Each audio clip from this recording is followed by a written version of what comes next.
Alhamdulillah wassalatu wassalamu ala Rasulillah wa ala alihi wa ashabihi wa man walah. Insyaallah taala kita akan lanjutkan dari apa yang kita baca dari Syarah Bulughul Maram dari kitab Syekh Taufik hafizallahu taala yaitu Ibhaj Al-Kiram fi Fiqhi wa Tahrid Ahadits Bulughul Maram. Pada kesempatan yang lalu kita telah sampai tentang hukum seorang yang berwudu bagi siapa yang hendak melakukan dia berwudu ketika hendak tidur sedangkan dia dalam keadaan janabah dalam keadaan dia memiliki junub memiliki hadas besar yaitu junub kemudian dia hendak tidur. Dan insyaallah taala pada kesempatan hari ini kita masuk pada tata cara mandi janabah. Karena hadisnya panjang. Siapa yang baca hadisnya, pembahasannya panjang. Cuma hadisnya enggak panjang. Siapa yang baca hadisnya? Bismillahirrahmanirrahim. Qala al-musannif rahimahullahu taala wa an Aisyah radhiyallahu anha qalat kana Rasulullah sallallahu alaihi wasallam idza iktasala minal janabah yabda'u fayaghsilu yadayhi thumma yufrighu bi yaminihi ala shimalihi fayaghsilu farjahu thumma yatawadda thumma ya'khudhul ma'a fayudkhilu asabi'ahu fi usuli asy-sya'r thumma hafana ala ra'sihi thalatha hafanat thumma afadha ala sa'iri jasadihi thumma ghassala rijlaihi muttafaqun alaihi wal lafdhu li Muslim. Jazakallahu khair. Pembahasan tentang bagaimana tata cara mandi janabah. Qala muallif rahimahullah taala wa an Aisyah radhiyallahu taala anha qalat, dari sahabat Aisyah radhiyallahu taala anha beliau mengisahkan kana Rasulullah sallallahu alaihi wasallam dahulu Rasulullah sallam idza ightasala minal janabah, apabila beliau alaihi salatu wasallam mandi dari janabah, yabda'u beliau mulai fayaksilu yadaihi, itu beliau mulai dengan mencuci kedua tangannya. Kemudian thumma yufrihu biyaminihi ala simalihi, kemudian beliau tuangkan dengan tangan kanannya di atas tangan kirinya. Kemudian fayaksilu farjahu, kemudian beliau cuci kemaluannya. Thumma yatawadda, membersihkan tangan dulu, kemudian membersihkan mencuci kemaluan, kemudian berwudu. Tsumma ya'khudhul ma', kemudian setelah berwudu kemudian beliau mengambil air. Mengambil air, fayudkhilu asabi'ahu fi usulis sya'r. Kemudian beliau memasukkan jari-jarinya di pangkal rambutnya. Bisa dipahami di sini? Pada usul pada pangkal rambutnya dia dimasukkan. Tsumma hafana ala ra'si thalatha. Kemudian hafana, yaitu mengambil cakupan air pada kedua telapak tangannya. Tsumma hafana ala ra'sihi thalathan, yaitu thalath hafanat. Tsumma hafana ala ra'sihi thalatha hafanat. Kemudian beliau mengambil 3 cakupan air, kemudian dituangkan ke atas kepalanya. Kemudian setelah itu tsumma afadha ala sa'iri jasadi. Kemudian beliau menuangkan air pada seluruh jasadnya. Pada seluruh jasadnya. Tsumma ghassala rijlahi. Kemudian beliau mencuci kedua kakinya. Jadi ketika berwudu diakhirkan cuci kakinya. Jadi pahami kan? Berwudu kemudian kakinya diakhirkan. Maka di sini misalnya seorang nanti selama dia tidak memegang kemaluannya, maka dia masih mempunyai wudu. Jadi setelah mandi dia masih mempunyai wudu. Kecuali kalau seorang itu memegang kemaluannya secara langsung, maka batal dari wudu yang dia lakukan. Muttafaqun alaih wa lafdhu li Muslimin. Hadis ini diriwayatkan Bukhari Muslim dan lafaz ini adalah lafaznya Imam Muslim. Kemudian qala syarih hafizallahu taala tahrijul hadis Aisyah diriwayatkan oleh Imam Bukhari dan Imam Muslim. Ya, Bukhari dan Muslim, dan lafadznya adalah milik Imam Muslim. Kemudian fikih hadis terkait dengan ya permasalahan ini, yaitu masalah yang pertama tentang mencuci dua telapak tangan, ya, dan juga mencuci apa kemaluan, ya, sebelum mandi janabah. Ya, jadi sebelum mandi janabah, ya, mencuci kedua tangan dan juga mencuci kemaluan. Berkata syarih, ulama telah sepakat bahwasanya disunahkan ya untuk mencuci dua tangan, ya, itu apa min marrah ila thalath marrat, itu baik sekali ya sampai 3 kali, itu sebelum seorang itu apa mandi janabah, ya, dan sebelum seorang itu apa istinja, ya, mencuci kemaluan. Kemudian setelah itu apa qabla ayyadkhula yadayhi fil ina, yaitu sebelum dia memasukkan apa ya yudkhila syakhs yadayhi fil ina, yaitu sebelum ya seorang itu apa qabla ayyudkhila as-syakhsu yadayhi fil ina, yaitu masukkan kedua tangannya di dalam bejana, ya, dia cuci dulu, ya, karena Nabi SAW telah melakukannya.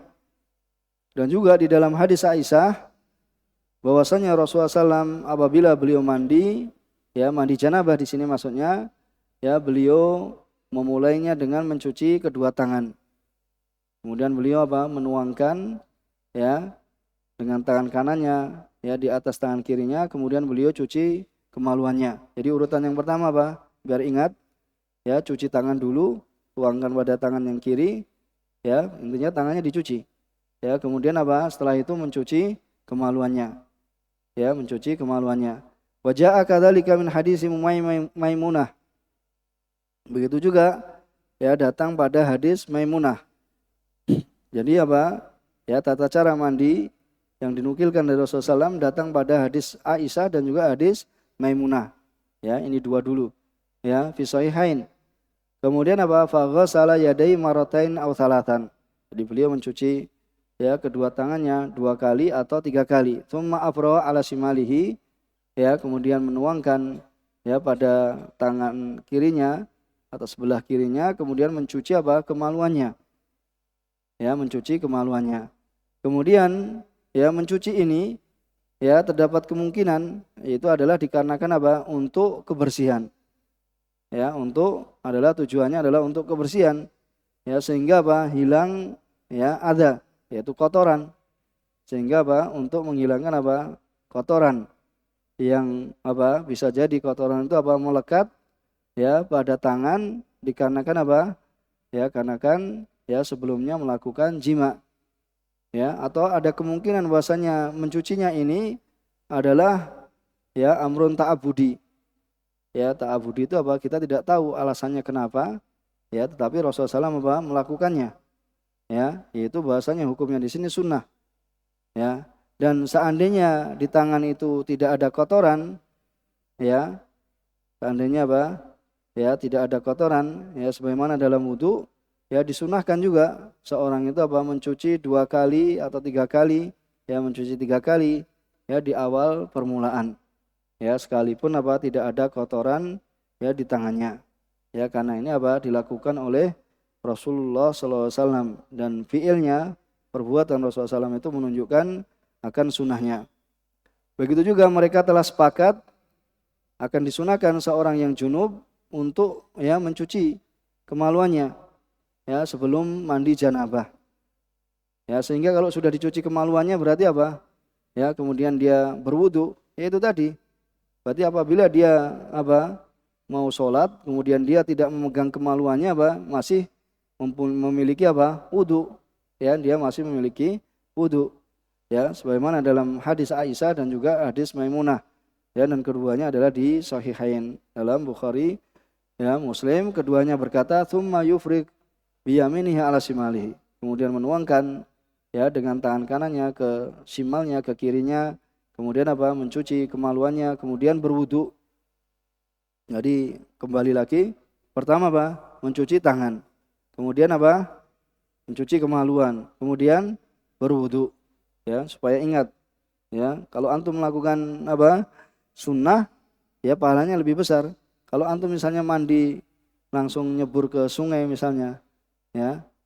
Kalau diniatkan dia mau mengangkat hadas besar cukup, ya, masuk jebur ke dalam sungai, ya, ini cukup. Ya, tetapi kalau ingin mengikuti sunnah, itu sebagaimana dalam hadis Aisyah ataupun Maimunah, ya, akan mendatangkan ya pahala yang lebih besar. Wal murad min ghaslil farad, ya, yang dimaksud dengan apa mencuci kemaluan ini adalah ya menghilangkan apa yang terdapat ya pada kemaluan dari kotoran. Maka di dalam hadis Maimunah beliau berkata bahwa salah farjahu wa ma asabahu minal adha. Yaitu apa? Beliau mencuci kemaluannya dan apa yang mengenainya dari kotoran. Yaitu apa? Mencuci ya kemaluannya itu untuk menghilangkan ya dari apa yang mengenai beliau dari kotoran. Ya, dan tidak wajib ya mencuci kemaluan ini tidak wajib. Ya, kenapa? Ya, karena dia nanti akan mandi. Jadi ketika akan mandi kan sudah mengenai apa? Airnya sudah akan ya mengenai di dalam apa? Mengenai apa? Kemaluannya juga. Kalau seorang itu mandi kan juga akan semuanya mengenai apa? Mengenai bagian tubuhnya. Bisa dipahami di sini.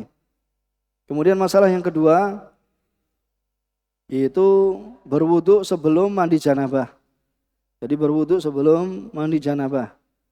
Ini tidak ada perselisihan di antara ulama bahasanya disunahkan bagi orang yang ya mandi janabah dia berwudu ya sebelumnya. Ya sebelum mandi itu ya berwudu.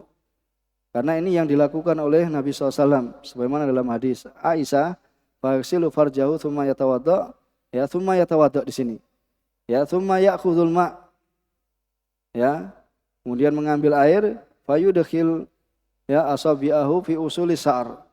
Ya, setelah berwudu, ya, kemudian apa? Mengambil air, kemudian apa? Memasukkan jari-jarinya ke pangkal rambutnya. Tsumma kafana, tsumma hafana ala ra'si thalath hafanat. Kemudian dia apa? Ya, mengambil 3 cakupan, kemudian dia apa? Ya, dia tuangkan ke kepalanya. Ya. Kemudian apa? Tsumma afadha ala sa'iri jasadihi. Kemudian dia apa? Setelah itu ya dia tuangkan air ke seluruh jasadnya. Dan wudu ini hukumnya sunnah. Ya, hukumnya sunnah. Ya, karena tujuannya adalah untuk apa? Memuliakan anggota wudu. Ya, karena tujuannya adalah untuk memuliakan anggota wudu dan juga tujuannya adalah untuk mencontoh ya ta'asiyan bi Rasulillah, yaitu mencontoh Rasulullah SAW dan bukanlah hukumnya itu wajib. Ya, karena mandi saja itu sudah mencukupi ya untuk mengangkat janabah. Jadi antum apa? Nyiram ya ke seluruh tubuh tanpa wudu itu sudah cukup dalam mandi. Ya, tetapi ingin sempurna ya maka dilakukan ya bagaimana hadis Aisyah ataupun hadis Maimunah.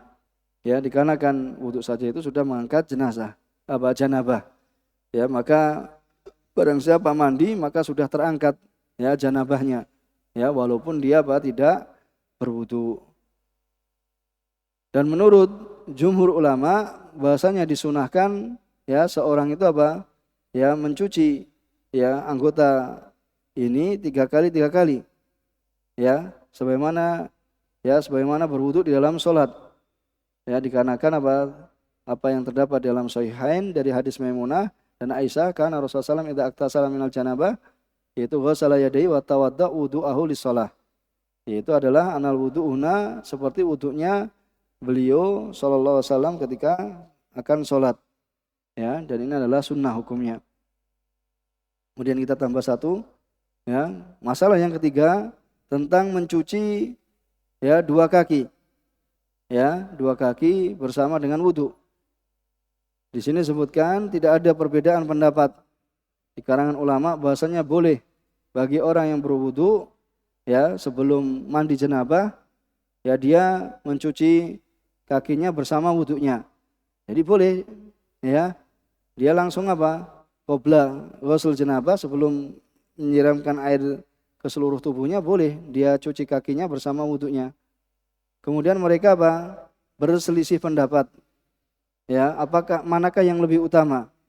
Ya, mengakhirkan kakinya ya tentang apa? Mencuci kakinya bersama wudu tadi atau yang lebih utama itu apa? Diakhirkan. ya ditinggalkan dulu kemudian apa dicuci setelah selesai mandi janabah. Kita ulang lagi. Tadi apa? Mandi janabah urutannya gimana? Mencuci kedua tangan, kemudian apa? Mencuci kemaluan, kemudian berwudu, ya. Kemudian baru mandi, ya. Ini, ya, itu apa? Mengambil 3 khafanat, kemudian apa? Menyiramkan air. Nah, sekarang ya kakinya itu diakhirkan. Bagaimana mana yang lebih utama? Apakah kaki itu tadi dicuci di muka atau kaki itu diakhirkan ya setelah mandi janabah? Menurut jumhur ulama bahwasanya yang disunahkan adalah diakhirkan ya mencuci apa? Ya mencuci kaki ya setelah mandi janabah. Jadi seorang itu apa wudhu dulu wudhu sholat kecuali apa 2 kakinya. Ya, kemudian dia mandi janabah.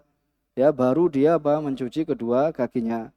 Karena di dalam Sahihain dari hadis Maimunah ya beliau berkata bahwasanya Nabi SAW wudu untuk sholat ya kecuali kedua kakinya ghaira rijlaihi.